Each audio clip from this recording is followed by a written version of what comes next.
Bloodwolf Arts Studio. Unleash the artist within. Welcome to Bloodwolf Arts Studio, and I'm your host, Mr. Moonlight.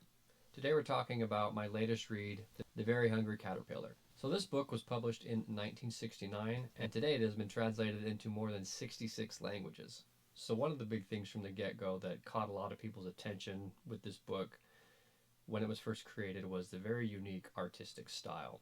So the author of this book is an individual named Eric Carle, and what he talked about was he would use like a piece of tissue paper and he would like just dab it in acrylic paints, and then he would just put it on the paper into whatever he was making, and then he would like cut out papers and he'd cut out shapes in different forms, and he would use those kind of like, it sounded kind of like stencils, and that's how he created his artwork. And he just used this very organic process that focused on bright, vibrant colors and using the textures and things that came from that kind of style. So a bit of the inspiration behind what created this book was, it was actually just one of the things that was by accident.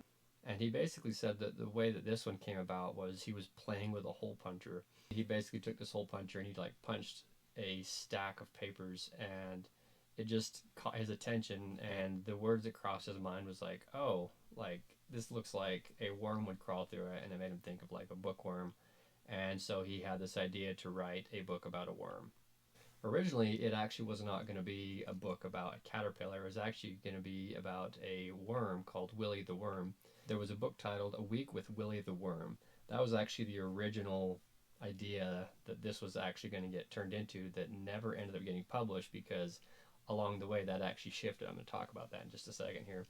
It was about a worm that would burrow through the pages, and it would like eat something on each page in the story, and then it would like go through that hole into the next page, and then it would be part of the story unfolding of the book, just the book, where Willie the worm would basically just be eating these different things as the story went on and as you turn the pages.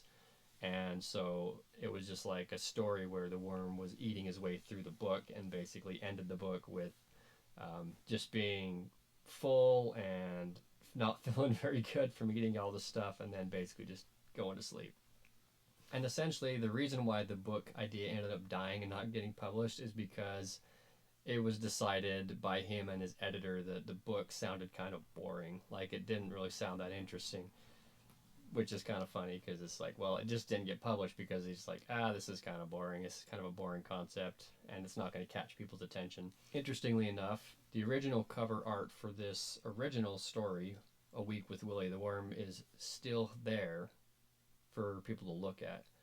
It's still there for people to see if they want to go see it, in the Eric and Barbara Carle Foundation over there in Florence, Massachusetts. But I'm just going to put a picture of it up on the screen for you to see. And this foundation is basically a place where you can see art dedicated to the art of picture books. So that's where it's still there. The original cover art that never made it into finished and final printing. So getting back to how this book changed into what it is now, essentially his editor, Anne Benedus, if I'm pronouncing that right, she nudged him a little bit in a different direction, and she suggested the idea of doing a caterpillar. And that really caught Eric's attention, and he's like, oh, that's perfect, because it's like, it sounds more interesting because, you know, there's the whole going through each page, and then at the end, and rather than just being a worm that just has, essentially just has like a stomach ache and just goes to sleep, it's like, then the main character turns into a butterfly and flies away. And so it's like the ending, it sounds a lot more interesting, sounds a lot more colorful, sounds like it's something that people would connect with a lot more, and people would enjoy the story a lot more. It was basically described that the idea caught fire so quickly for him that he basically wrote it almost overnight, and he like had the story just all done, and then it came out to be what it is.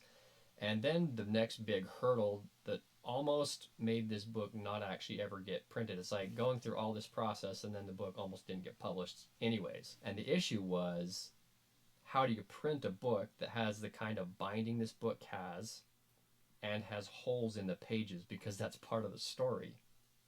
He was having trouble finding a place that would print this book. Ultimately, he ended up catching the attention of a publisher in Japan. There was an individual, Hiroshi Imamura, who took an interest in this, and they decided they would give this a shot, and were able to actually print the book with its very unique style with Kaisei Shaw Publishing, and finally was able to get this book published on June 3rd, 1969. So that's a little bit of the background of this story, The Very Hungry Caterpillar.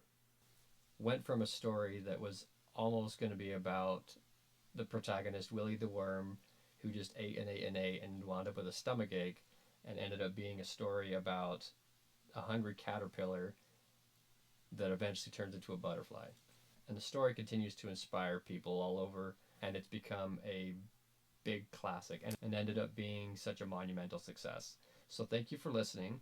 Remember to subscribe to my YouTube channel, and you can go like my page on Facebook, Blood Wolf Art Studio, and also follow me on TikTok, Mr. Moonlight, where I will be reading this book.